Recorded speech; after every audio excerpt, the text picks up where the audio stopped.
Diyos, makitado kami ng puso at pamumuhay, O Diyos, na tanging nakalal lamang ay para sa iyo. Hallelujah, hindi kami nagkamali na mailaan ang aming buhay sa iyo. Hallelujah. Salamat sa inyo. Hindi namin mapapantay ng kabutihan niyo sa aming buhay. Pero hayaan po ninyo, Panginoon, maging buhay na handog, banal at nakalulugod sa inyo ang bawat isa sa amin. Maging laan kaming palagi, O Diyos, na sumunod at gumawa ng kalooban ninyo sa tanging gabay lamang ng Banal na Espiritu. Salamat sa inyo, maging taimtim sa amin, kaya ng aming ginawin minsan pa. Palagi maging laan para sa inyo. Sa aming pag-iwahiwalay sa araw na ito, maging laan pa rin kami sa inyo, Panginoon, sa inyo man kami dapat. Naniniwala kami, di nyo kami iiwan, di nyo kami pababayaan, O Diyos. Salamat sa inyo. Hallelujah. Minsan may parampahan natin ang ating Panginoon.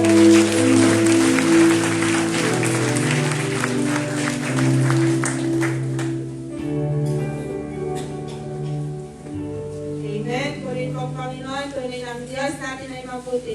Minsan pa nga po, palakpakan po natin ang ating Diyos. Amen. Salamat po sa Panginoon at ngayon po ay hindi ko na po makakatagalin at tinatawagan ko na po ang lingkod ng Panginoon na maghahayag ng salita ng Diyos sa buhay po ng ating pastor, Pastor Joel Baptist.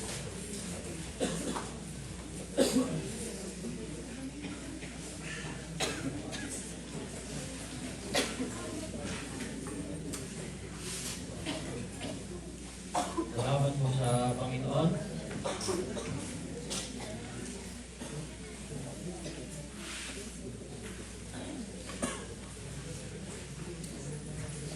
Pakikalabin nga po natin ang ating mga katabi. Baka tulog po po. Salamat sa Panginoon.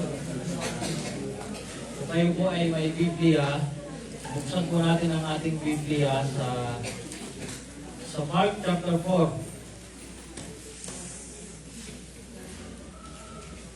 Mark chapter 4 verse 38. Sabi po dito sa tema ay a living sacrifice, holy, acceptable unto God. Yan.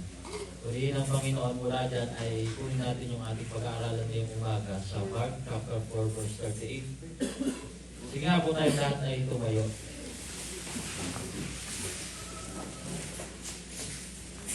Atin pong basahin ng 3 beses. Sabi dyan, si Jesus ay nasa ulihan ng bangka at natutulog ng nakaunan.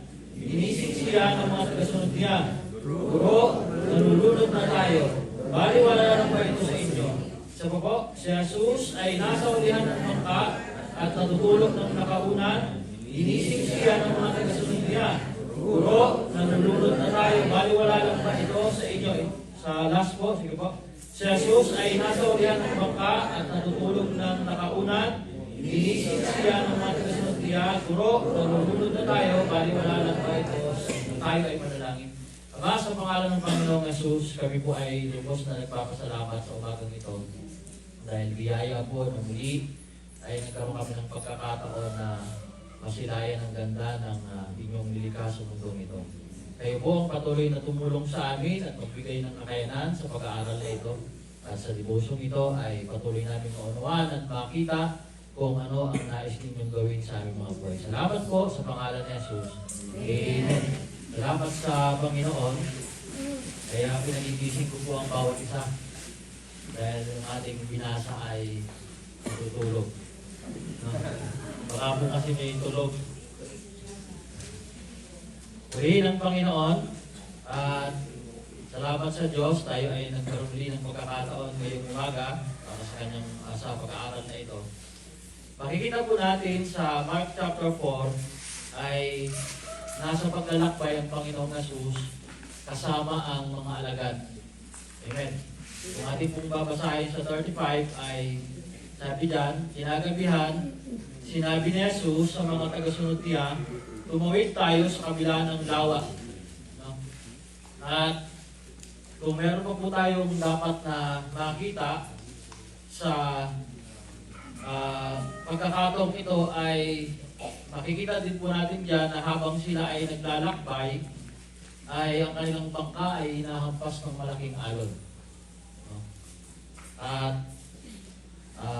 dahil doon ay dun sa 38 ay kahit tulog ang Panginoong Jesus habang malakas ang alon, ay ginising ng mga alagad o ginigising ng mga alagad. Ang una ko po pinagtatakahan dito ay kalimitan sa kasama ng Panginoong Jesus ay sanay sa dagat. Pero nung umalon ay takot sa dagat. No? Ngunit salamat sa Panginoon, hayaan natin na bigyan tayo ng pagkakataon ng Panginoon na maintindihan natin yung pag-aaral na to. Kasi unang gagawin po natin sa pag-aaral na to ay para makita po natin yung nais na ipahayag sa atin ng Panginoon dito ay umpisahan po natin sa tanong na bakit kaya tulog ang Panginoong Jesus habang may bagyo? Pakitanong nga po ang inyong katabi. Bakit minsan tulog ka pag devotion?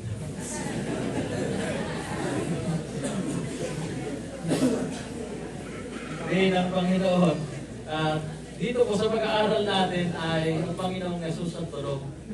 At ang mga alagad, kahit na sanay sa dagat, ay takot. Amen. Takot sila habang hinahampas ng alon yung kanilang mga bangka. At kung pag-aaralan po natin yan, ay nakita natin dyan na tulog ang Panginoong Jesus. No? Tingnan po natin yung dalawang klase ng kalagayan. Tulog ang Panginoong Jesus at yung mga alagad naman habang tulog ang Panginoong Jesus ay takot. No? Habang tulog ang Panginoong Jesus. Ngayon, bakit po kaya tulog ang Panginoong Jesus? Tingin niyo po, habang naglalakbay. Napuyat mo kagabi.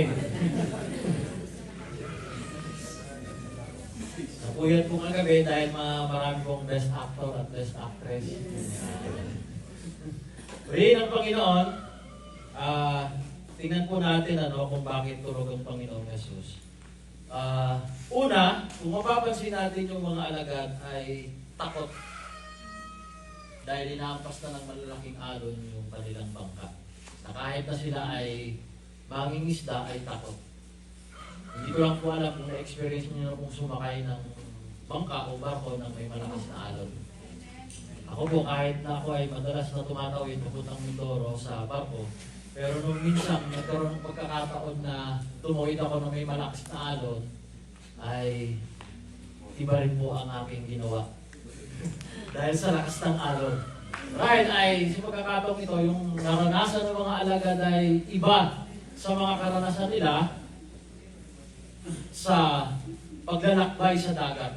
Naalala ko po ang Pastor Annabel nung isang araw, kausap ko dahil galing sila ng Mindoro, patawid ng Marinduque, ay sabi niya, well, pag-pray mo kami.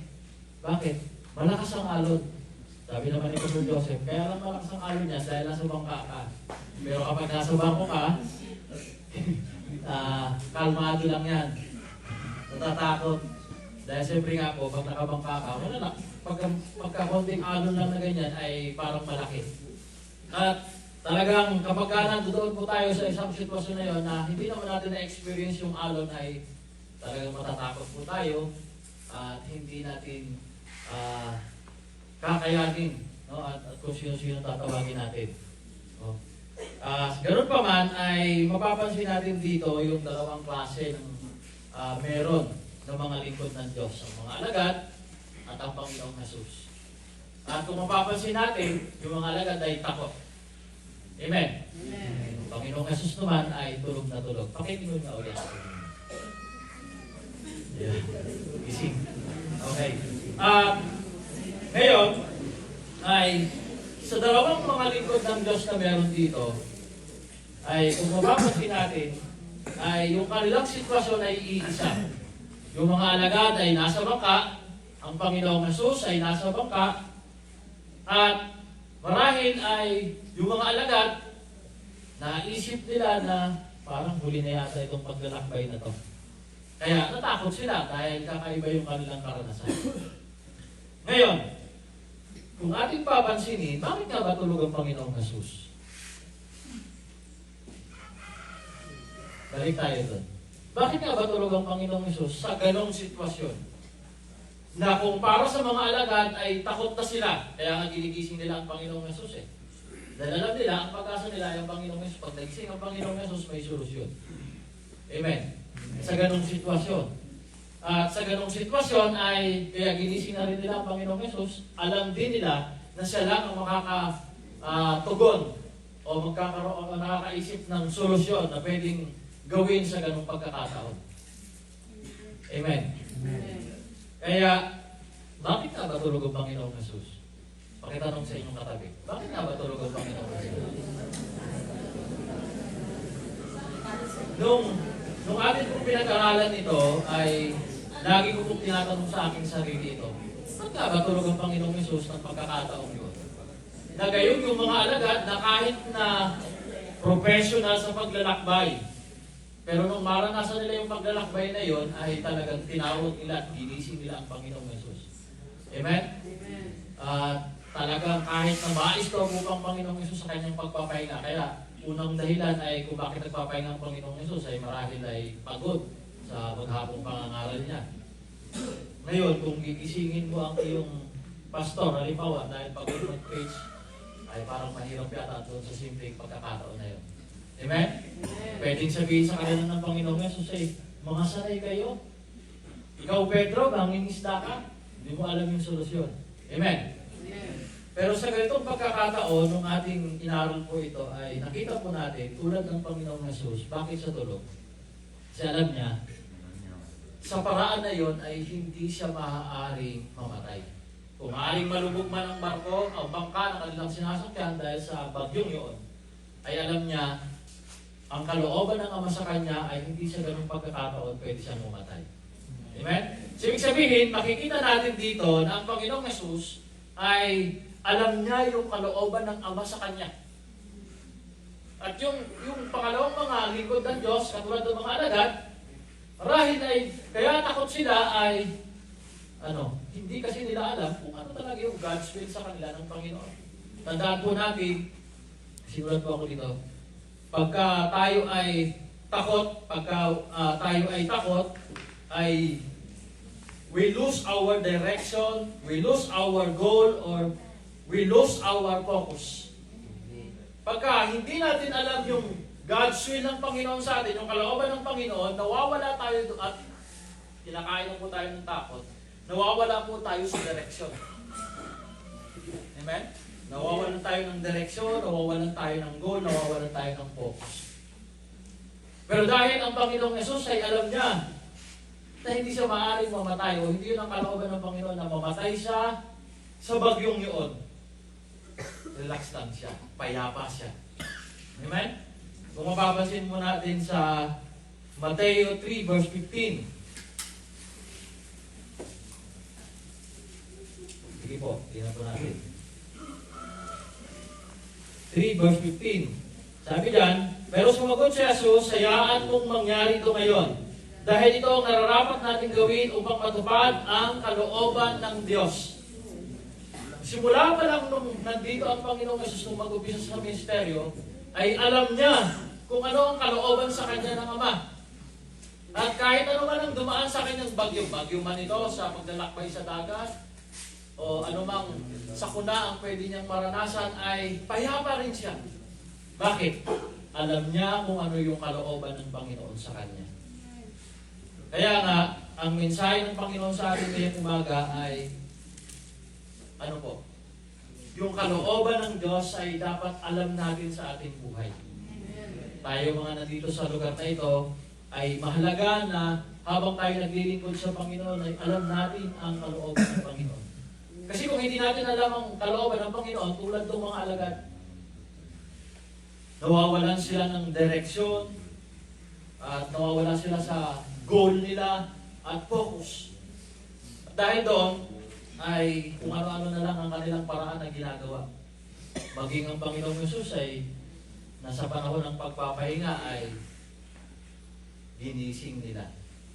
pagkakataong ito dahil hindi nila alam ang kanilang gagawin. Kapatid, mahalaga po sa atin, marami po tayong babasahing versikulo tungkol doon, pero mahalaga po na alam natin ang kalooban ng Panginoon. Amen? Amen? Gaya na lang po ng sinabi dito sa ating tema, a living sacrifice, holy and acceptable unto God. Ito po yung kalugod-lugod sa Panginoon, yung ihandog natin ang ating sarili sa Panginoon. Ito po yung kalooban ng Panginoon. Ngunit sa pag-aaral na ito, kinakailangan alam natin yung kalooban ng Panginoon sa ating buhay. Amen? Amen. At sa pagpunta po namin dito sa Taiwan, katulad po ako po talaga ay niyaya ng Pastor Joseph noong October na sumama. Ewan ko lang po kung anniversary ng ano po yun, ng church. Doon po ako sinama. Kaya lang, nagpipray po ako sa Panginoon kung anong time pwede ako makarating sa lugar na ito. At sabi ko, Lord, kung kalooban niyo po ako makarating dito, ay pag tumanggi ako, makakarating pa rin ako. Yun po ang sinabi ko sa Panginoon. Pag tumanggi ako sa Pastor Joseph, ay makakarating pa rin ako. No? At ang unang sign na hiningi ko, yung katulad nung pagpunta ng misis ko sa lugar na ito. Ang dalangin ko, sabi ko, kung kalooban niyo yung Panginoon, makapunta ako ang unang makakarating ay yung aking misis. Sabik din po akong pumunta sa lugar na ito kasi, alam niyo po, doon sa patotoo ng Pastor Paul ay sinusundan ko po yun. At naging mentor ko po kasi ang Pastor Paul. 3 years po akong minentor ng Pastor Paul. At po ako tumira sa kanila natin ng ako. At maraming bagay siyang itinuro sa akin tungkol din sa kung paano sumunod sa kalooban ng Panginoon. Isa sa mga tumatakbo sa akin para makita ko kung ano yung kalooban ng Panginoon ay yung pinagsabihan po niya ako, sabi niya sa akin, Joel, pagpapagalitan kita, kahit alam mong tama ka, tahimik ka lang. Pakinggan mo lang yung sermon ko sa'yo. Alam niyo po yung, kahit na alam mong meron kang ikakatwiran, dahil alam mong tama ka, ay huwag ka magsasalita. Pakinggan mo lang yung sinasabi ko sa'yo yung pagalit. Yung po yung train sa amin. No? At sabi niya, kahit anumang oras, ay, halimbawa, alas 2, pag ginising namin kayo ng alanganin, mga music po kasi kami nun, ay gigising kayo. Dahil pagka may kalat po ang Bible School student, kami po ang maglilinis. Kaya one time po, naalala ko lang po ito, minsan ginigising ako ni Tita Never dahil bumibili ako ng pagkain nila Pastor Joel. Sabi niya, Joel, pagbangon ko, ito na po, wala pa ako pinabibili.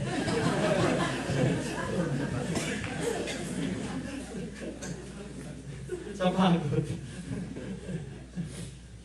At yun po yung karanasan ko noon. At natutuwa ako po, nagdaan po kami sa ganong training at dahil doon ay nakita namin kung paano sumunod sa kalooban ng Panginoon. Na kahit na magtatanong ka na sa sarili, bakit gano'n yung train sa akin? Pumunta ba kami dito para pahirapan? Pero malaking bagay po, lalo na po at ako po ngayon ay nagpapastor na. Pagka nagpapastor ka na, tulad ng sinasabi ng Pastor Paul, nung kami ay pinapasunod lang niya, mas magandang tagasunod ka lang. Kasi wala kang gagawing mali. Kasi bakit? Sumunod ka lang sa likod ng Diyos eh. Ang pinakamahirap po ay yung ikaw na ang pastor. Kasi ikaw na magpapasunod. Kaya mahalaga na alam natin yung kalooban ng Panginoon.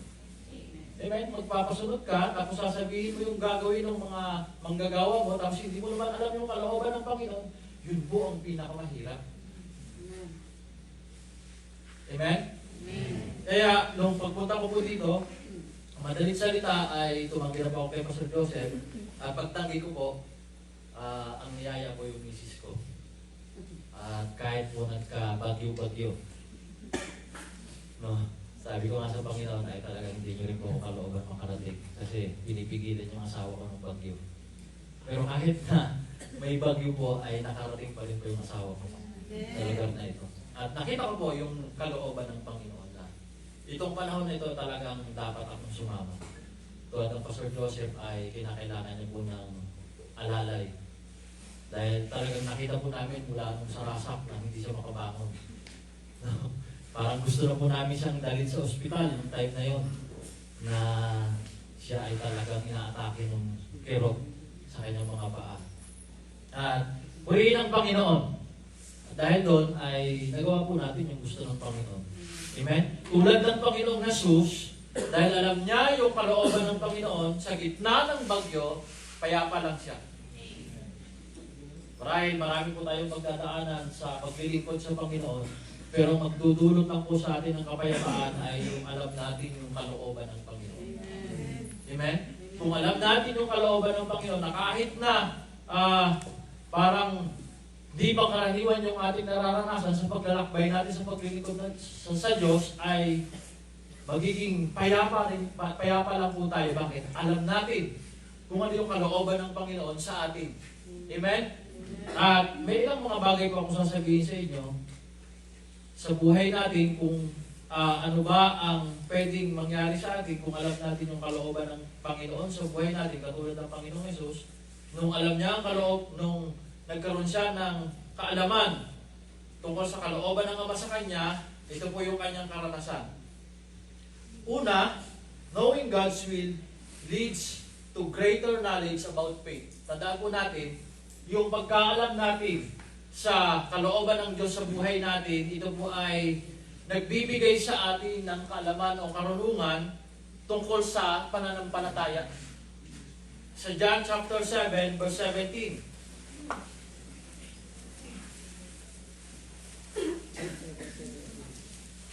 Verse 17.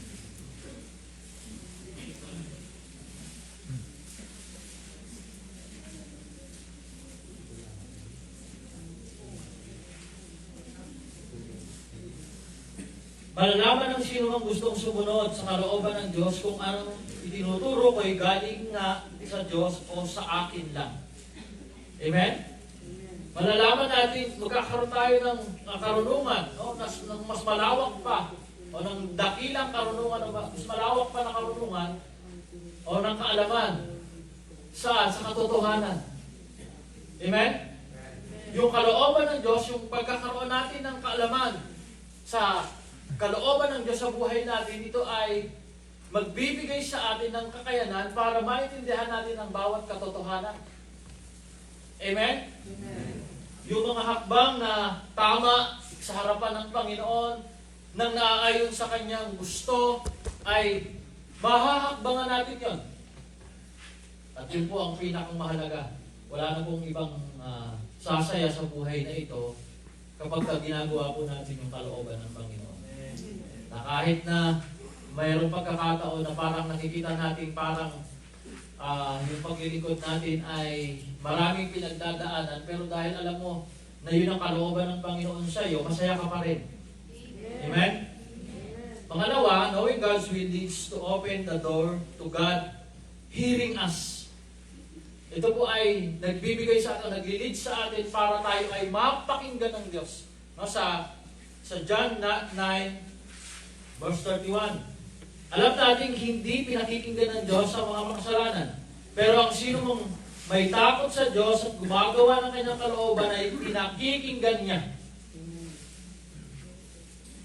Dahil sumusunod ang Panginoong Yesus at dahil alam ng Panginoong Yesus yung kalooban ng Ama sa Kanya, relax lang siya sa bagyo. Kaya kung mapapansin niyo po, nung magising siya, ginising siya ng mga alagad at nagising siya, ano pong ginawa ng Panginoong Yesus? Pinatigil niya yung bagyo at ano pong nangyari? Tumigil yung bagyo.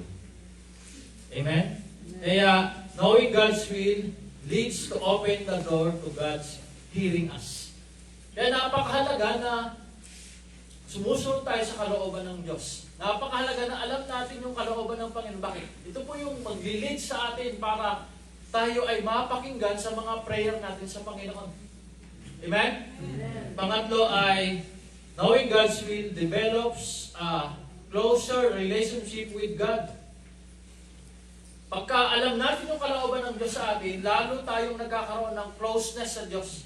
Yung relationship natin lalong lumalalim sa Panginoon. Kasi palaging hahakbang ka, pagka hahakbang ka, magtatanong ka sa Panginoon, Lord, ito po ba yung kalooban ninyo? Hindi yung nagawa mo ng isang bagay, saka ka lang magtatanong, so, Lord, kalooban niyo po ba ito? Kaya hindi ka lalong nagiging close, yung hindi lalong lumalapit yung lumalalim yung iyong relationship sa Panginoon. Bakit? Pagka magtatanong ka sa Panginoon kung ano yung kalooban ng Panginoon, nakahakbang ka na. At sinasabi nyo, pagka nandutuon ka na, sinasabi mo, Lord, kalooban niyo po ba ito? At kung minsan, dahil nakahakbang na tayo, minsan sinasabi mo natin sa Panginoon, Lord, nakala ko kalooban niyo to. Kalooban niyo po ba to? Lalo na pagka nagdadaan ka na sa consequence. No? Doon na minsan ay sasabihin mo sa Panginoon, ano ba naman ito? Kalooban niyo po ba ito, Panginoon? Amen? Amen. Kaya, napakahalaga na alam natin yung God's will. Yung kalooban ng Diyos sa buhay natin. No? Amen? Amen. Pang-apat, huli ay brings assurance and contentment. No? Yung pagkaalam ng kalooban ng God's will sa buhay natin ay nagbibigay po ito sa atin ng assurance. Kaya nga ang Panginoong Yesus tulog eh. Sure na sure siya. Mamamatay sa krus, hindi sa bangka o hindi sa pagkalunod. Amen? Kahit pa malulog yung bangka, kahit tulog siya, hindi siya malulunod. Bakit? Hindi yun ang God's will ng Panginoon sa kanya para mamatay siya. Saan siya ang kalooban ng Panginoon saan siya mamamatay? Sa krus. Amen? Amen. Kaya, knowing God's will brings assurance and contentment. Kontento ng Panginoong Yesus. Kontento na siya sa isang tabi. Amen? Amen? Kaya, kung tayo ay lingkod ng Diyos at hindi tayo laging assure, hindi tayo parang sigurado sa lahat ng ating hinahakbangan ngayon, kinakailangan natin alam natin yung kalooban ng Panginoon. At kung hindi rin tayo kontento sa ating ginagawa, ay, tagahugas na naman ako ng plato. Paano kaya ito? Tanungin po natin ang Panginoon. Lord, ituro niyo po sa akin yung kalooban.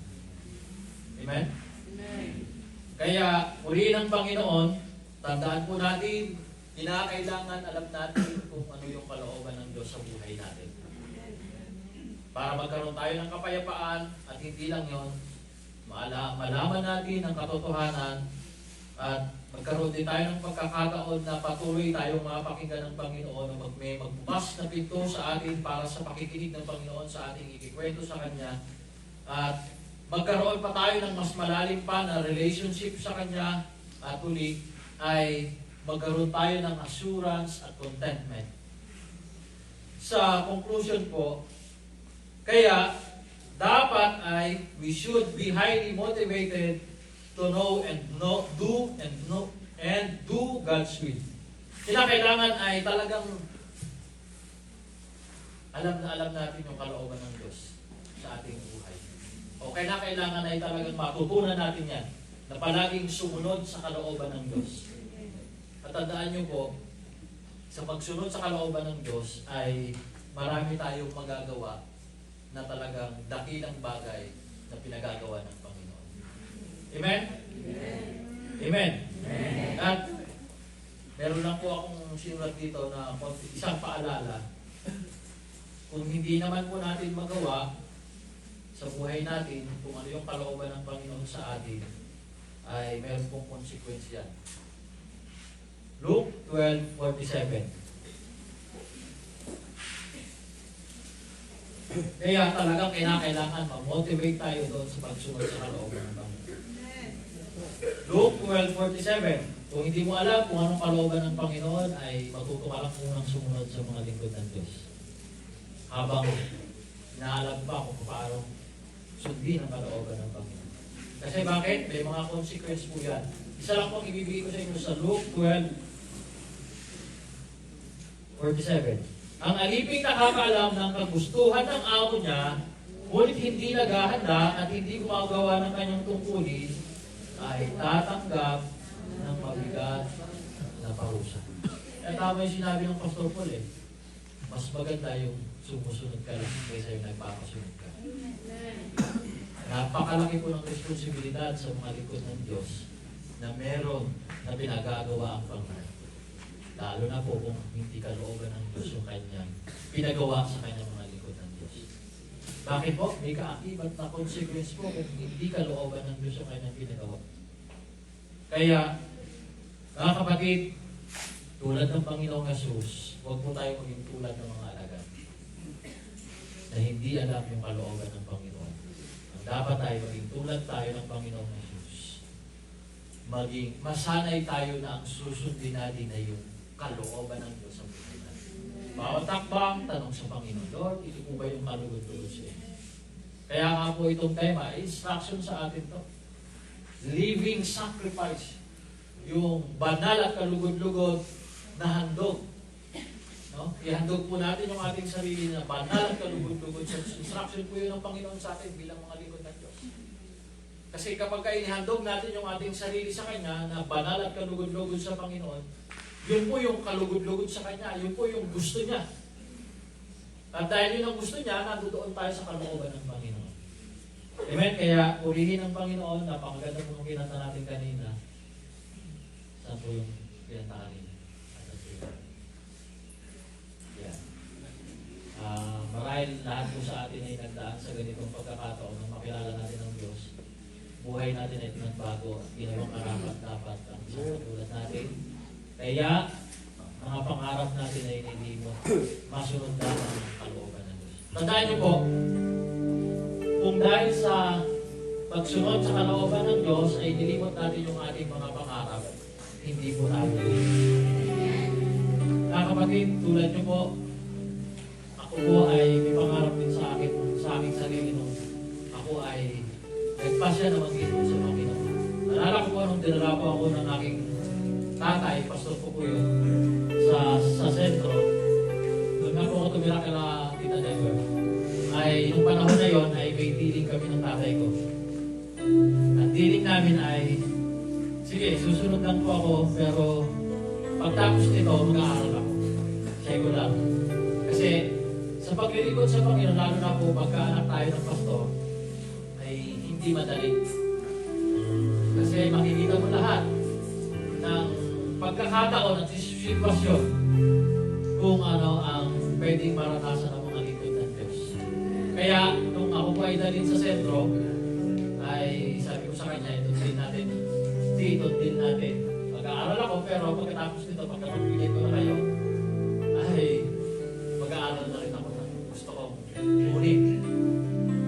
At habang nandoon po tayo, habang nag-aaral, ay unti-unti ay naiintindihan po natin yung kalooban ng Panginoon sa buhay natin. At ngayon, ay naglilingkod na rin po ako sa Panginoon tulad ng aking magulang. At nakita ko po na kung nilimot natin ang ating mga pangarap, masunod lamang ang kalooban ng Diyos, hindi po tayo lugi. Mga kapatid, kung ating sisimulan ang paglilingkod sa Panginoon na palaging nakabase sa kanyang kalooban, kahit sa pag-aasawa o sa pag-handle ng church ay tinitiyak po sa inyo. Kahit pa natutuon tayo sa pinakamahirap na sitwasyon, maasa ka pa rin na may mangyayaring maganda. Amen? Amen? Amen? Umaasa ka pa rin. Naalala ko po yung isang pagkakataon sa aking anak na panganay. Kahit na ang alam ko po ay yung nangyari na yun ay iba na yung mangyayari sa kanya, pero umaasa pa rin po ako ng mas magandang mangyayari sa kanya. Kasi nung na-hospital po siya ay lumatae, tapos nawala na po ng pulso nung tinatakbo natin sa hospital ng panahon na yun. Pero dahil sa alam ko po yung kalooban ng Panginoon sa kanya, umaasa pa rin po ako ng magandang mangyayari sa kanya na gagawin ng Panginoon. At dahil doon, kita po namin na nandiyan pa rin siya. Bakit? Dahil alam natin yung kalooban ng Panginoon. Kaya mga kapatid, kung nandito man kayo ngayon at naglilingkod sa Panginoon at sumusunod sa Kanya, at dahil sa pagsunod natin sa Kanyang kalooban ay dinilot natin yung ating pangarap, hindi po tayo lugi. Amen. Salamat sa Panginoon, tayo lahat ay tumayo. Hallelujah. Gawin natin natin sa bigla. Hallelujah. Sige po, salamat tayo sa Panginoon. Hallelujah. Salamat po sa Panginoon.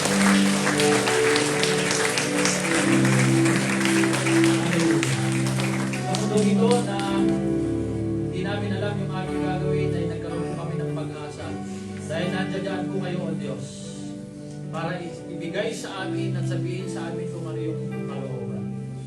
At magkakaroon kami ng direksyon. Willing kayo, Panginoon. Sige pa, ulitin po natin yan.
Diyos, sa aming pagsunod sa inyo ay walang kalugihan, Panginoon, Lord God.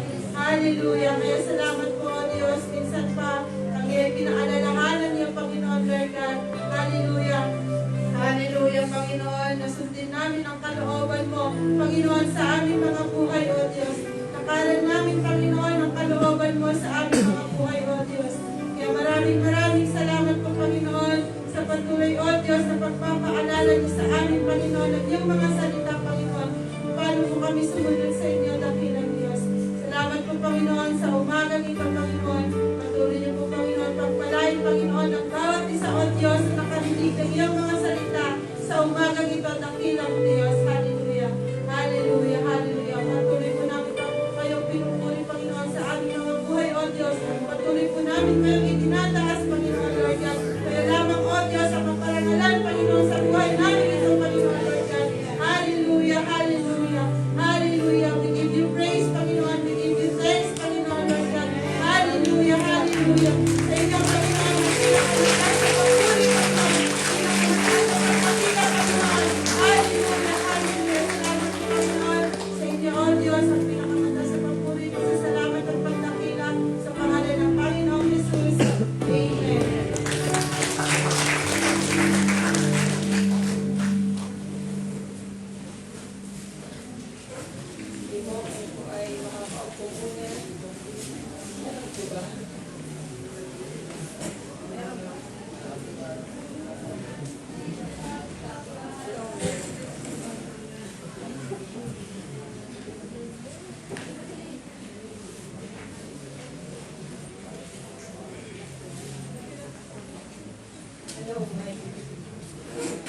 pamanhin, wala na akong boses. Masyado akong nakapal sa kagabi. Salamat sa Panginoon dahil wala na yung dalawa. Hindi na kakinayang nakabangon. Pero salamat sa Panginoon, hayaan muna natin silang makapahinga ng saglit. Kanina po pala yung ating tagapagsalita, si Pastor Joel. Daw ko nagkakamali, siya po yung nag-compose ng buong puso. Ano nga yung simula na? Kantahin nyo nga. Ano yung siya po yung danaanan?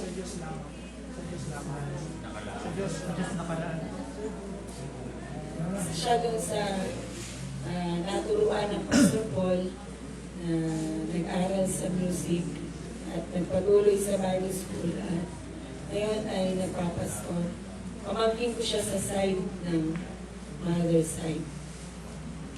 Salamat sa Panginoon, hindi naman tayo makakapag-exercise at makakapaglaro. Meron sana kaming inandang activity ay sa huling pagkakataon ay magsama-sama kayong magkakagrupo para lang manalangin at masil na inyong grupo yung connection ninyo sa isa't isa sa pamamagitan ng prayer.